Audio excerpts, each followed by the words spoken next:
не опускай, не опускай. Энергетик Михаил Литвиненко 2 года назад решил заняться тяжелой атлетикой. Теперь, как говорит, идти по жизни стало намного легче. Мебель легче перетаскивать, в целом хорошо выглядишь, ну и спортик это всегда хорошо. Все многообразие спорта сегодня в экстрим-парке «Урам». Здесь состоялось множество соревнований и показательных выступлений. Везде свой азарт и колорит. У боксеров выброс эмоций. Сам, еще тут же сразу!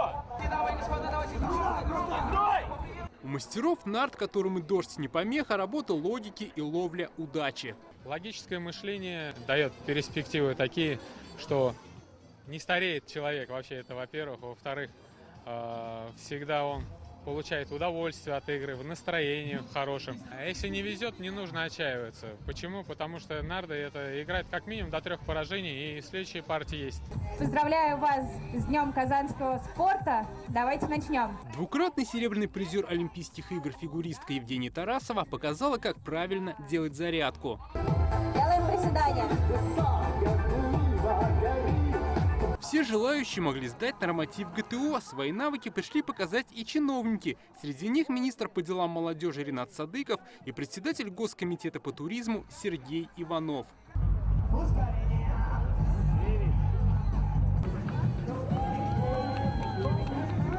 Оба с заданиями справились на золото.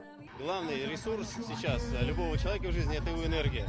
Энергия, как я говорю, складывается из 2 вещей. Это физическая активность и ментальная активность. Поэтому все должны быть в форме. Глубоко убежден, что здоровый образ жизни, он всегда продлевает жизнь. Сейчас в Татарстане физкультурой и спортом занимаются более 60% населения. Это один из лучших показателей в стране, который из года в год растет. Правительством республики делается все для того, чтобы жители города Казани, всей нашей республики были созданы условия для занятий физкультурой и спортом. Как говорят татарстанцы, занятия спортом их преобразили и ободрили. Я бегаю, занимаюсь гимнастикой, йогой. В жизни помогает растяжка, поддерживать себя в форме хорошей. У меня спина не болит, например, как у многих. Живот не растет.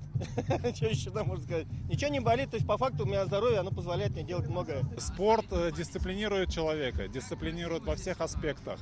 И в жизни, и в личной жизни, и в спортивной жизни. Это дает также еще красивую фигуру, конечно же, и мотивацию быть лучше. Участники спортивного фестиваля сегодня проехали марафон на велотренажерах и получили медали. Еще все смогли сфотографироваться с наградами высшей пробы татарстанских команд и пообщаться с творцами этих достижений. Дмитрий Оригин, Данил Филатов, ТНВ, Казань.